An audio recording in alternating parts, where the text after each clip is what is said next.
Hello, Francis here. Today I want to talk to you about being an intentional writer.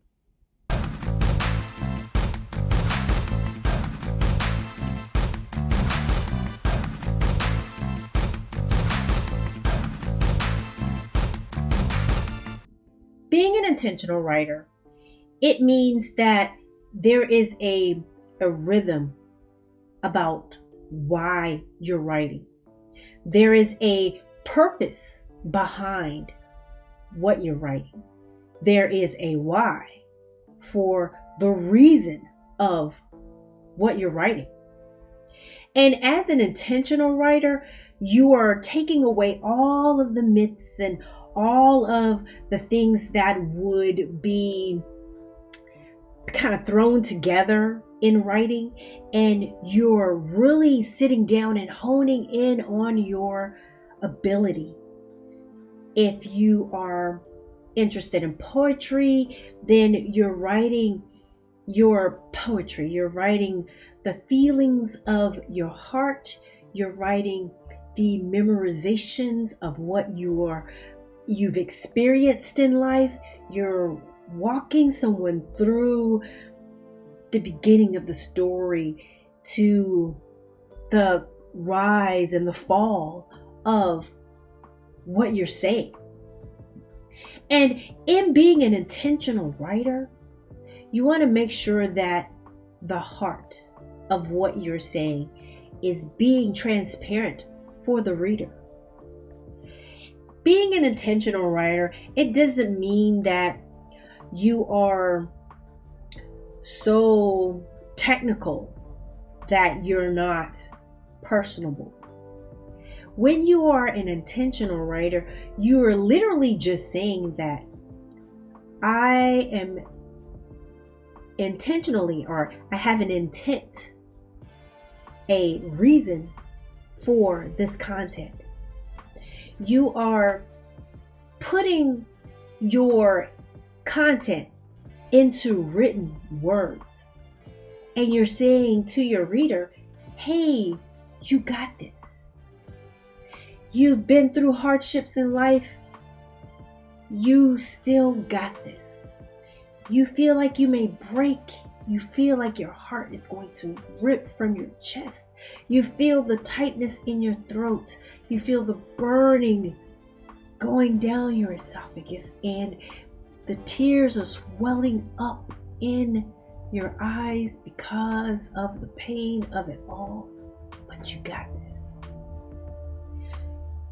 When you're writing with that kind of intent, the reader that's reading it, they're experiencing it with you, and they're saying, oh my gosh, that's me in the pages of this book, that's me.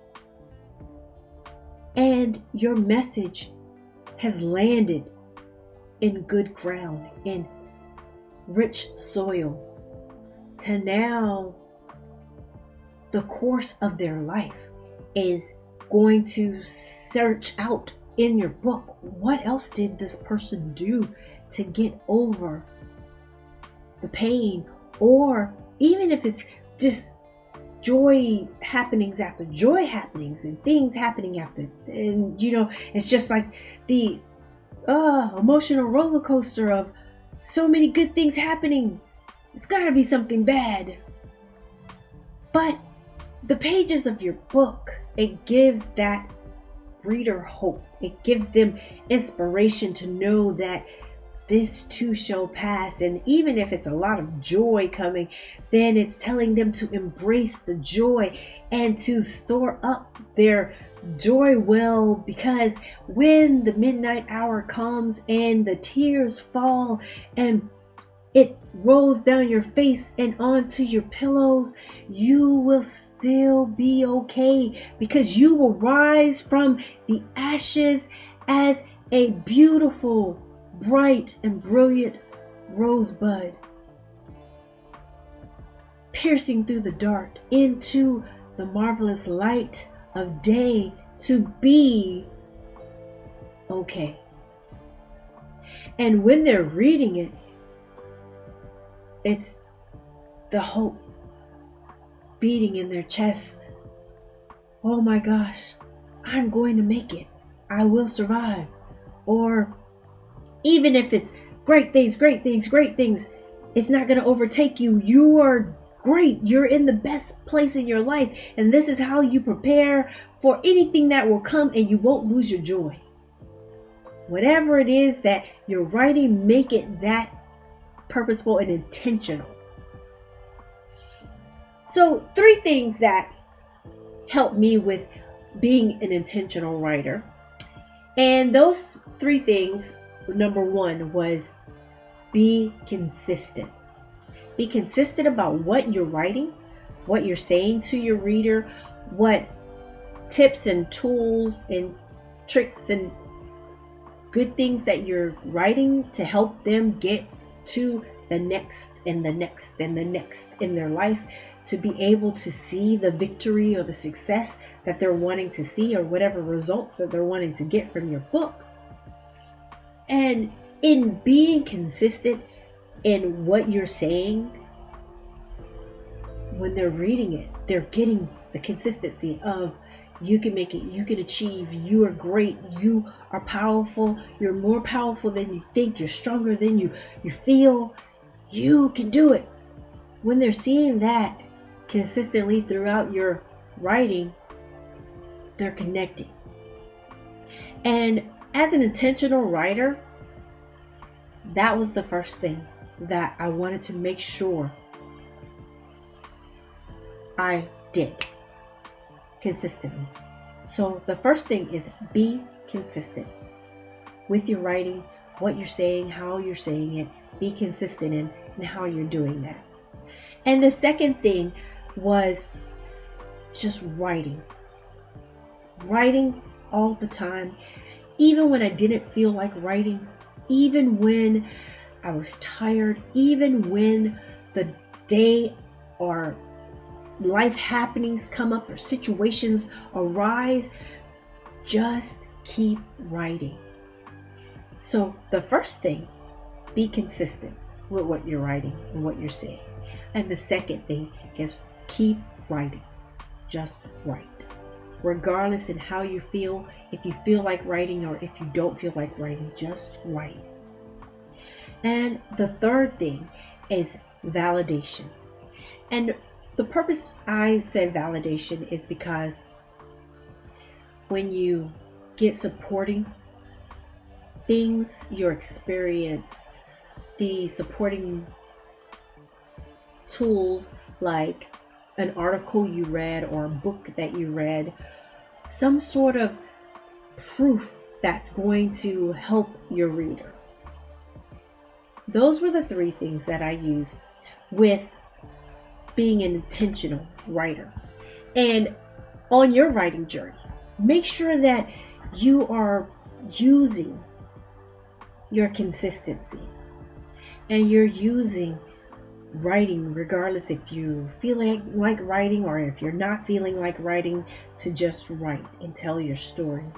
And the third thing is validation. Let your stories of your experience, supporting documents, any books that you've read, anything that's going to support whatever it is that you're intentionally writing about, it's going to help you in the long run. It's going to build you up and give you that confidence that you're lacking or wanting. Or even if you have some sort of knowledge behind it, giving the reader that type of guidance, and that where they can go, and they sit back and say, wow, I needed that. So as an intentional writer, don't sell yourself short. Be consistent with what you're writing. Write. And just put yourself into your work, whether you feel like it or if you don't.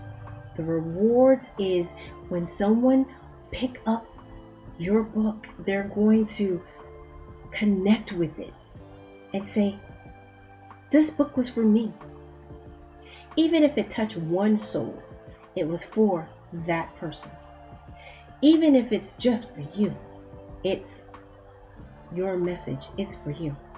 Even if it's for your children or your children's children to come, it is still an intentional writing for your future. And validation of supporting books that you've read, motivational speakers that you heard, your local pastor that is saying the sermon that touched your heart.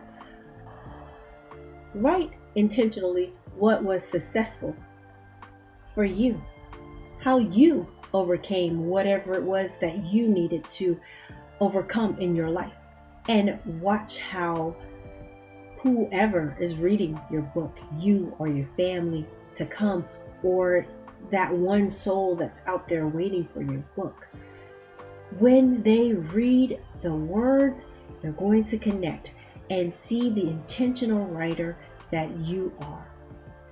I hope that helped you.